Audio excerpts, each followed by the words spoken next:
In this lesson, we're going to be talking about capturing traffic. Oftentimes, you can't actually trust what's on a local system because it may have been compromised by a virus or a rootkit or some other piece of malware. And so you have to go to another source to gather information. In the case of a system that may have been compromised, for example, like a botnet, one of the things that you want to be able to do is to capture network traffic. So the best place to capture network traffic isn't necessarily on the host itself, for a couple of reasons, actually. The first is if you get onto the system and start doing that information on a system that's been compromised with a piece of malware like a botnet, your activities may actually be noticed depending on how smart the software that's engaged in the botnet is. But you may be noticed, and it may actually interfere with the operation, and you may not be able to get useful information because they may curtail their activities in some way. So where I really want to be able to go is I want to be able to go to the network somewhere, and I can do that through port spans on switches or various other means.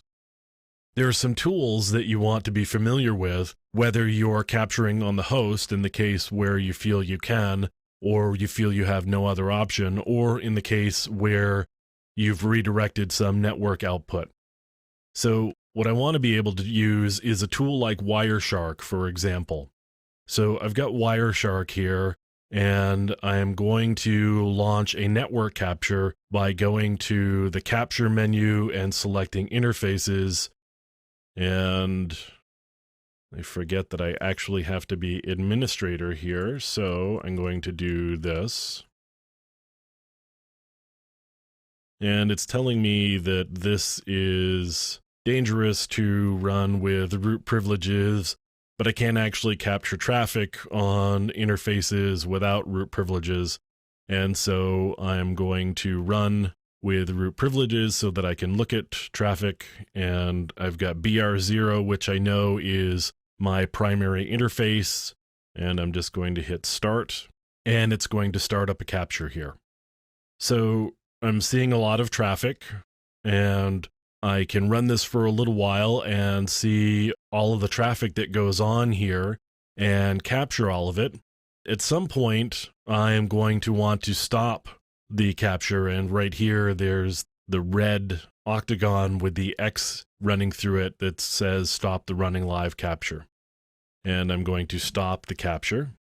Right now I'm just going to pick a random, or maybe not so random, packet here to take a look at. Now I've selected the packet here in the top window, and in the bottom window I'm going to see the information about that packet, and you can see that Wireshark has done a very nice job of pulling that packet apart and showing us the information. So I've got frame number 1517 out of my capture set, and I've got a frame length of 60 bytes and a capture length of 60 bytes. Now I'm going to go to the layer 2 header here, and you can see it's a destination of a broadcast address. So basically this message was sent out to everyone on the local network. So it's done a broadcast, and the source is a Netgear device by the look of it. And the reason we know that is because Wireshark pulled apart the hardware address that's there at the end of the source line, and it says E0:46:9A. That's the vendor ID from that hardware address or MAC address. And so because of that, Wireshark has a vendor ID table that it stores, and it looked up that particular set of bytes, and it discovered that Netgear happens to own that particular vendor ID, so that we know that the source device happens to be a Netgear. Now going a little bit further down, the higher level protocols or higher layer protocols, this happens to be an address resolution protocol request, and it wants to know who has a particular address. So it wants to know the MAC address at 192.168.1.78. So it's got an IP address, and it needs to know a MAC address in order to get that traffic to it.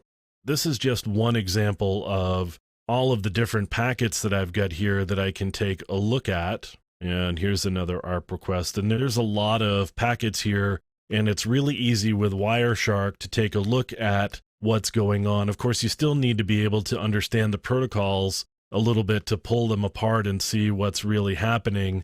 So you need to have some level of protocol awareness as you look through this and be able to understand what the different IP addresses mean and where they're going and what they're doing.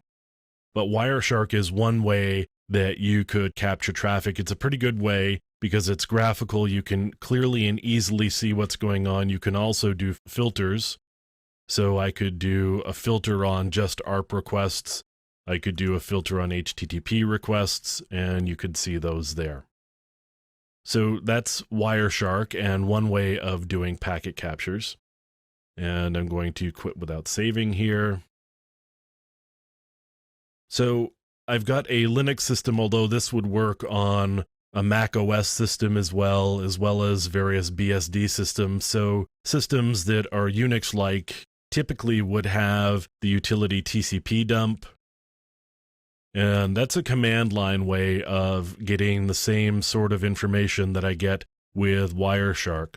And I'm going to set the snap length 0, which says that I want to capture the entire packet rather than just the headers. I want all of the bytes that are associated with that particular packet. And I'm going to say I want to capture on interface BR0. So you can see here I'm getting a textual output of all of the packets that are going on. Now, that's just spitting it out to the screen. What I could do, and you can see here once I kill it, it gives me a little summary of the packets that were captured and the packets that were dropped. So I could do a -w out.pcap, or I could call it out.dump or something like that. Out.pcap works pretty well because tools like Wireshark can read those in and it will recognize the pcap file extension as one that it knows about.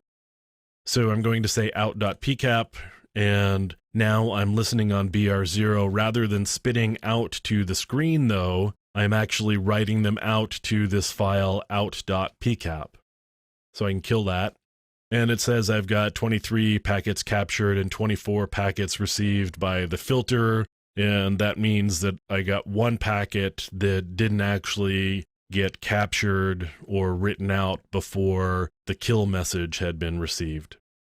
Now I could do Wireshark from here, and this is one way of getting around the problems with Wireshark. Now I'm not going to run it in root enabled mode. I'm just going to run Wireshark. And I can do an open here, and I'm going to look for out.pcap in my list of files, and there it is right there. Now I can open that up, and here's all of the packets that got captured, and you can see these are primarily ARP messages, although there's some DNS queries there as well. So this is another way that you could do a packet capture or capture traffic on a system. And Wireshark exists for the operating systems that you'll primarily run across, Mac OS or Windows, or of course Linux as well. TCP dump will run on Unix-like operating systems. If you need to capture packets in order to gather information, you've got some good options for the different platforms that you may be running on and need to capture on.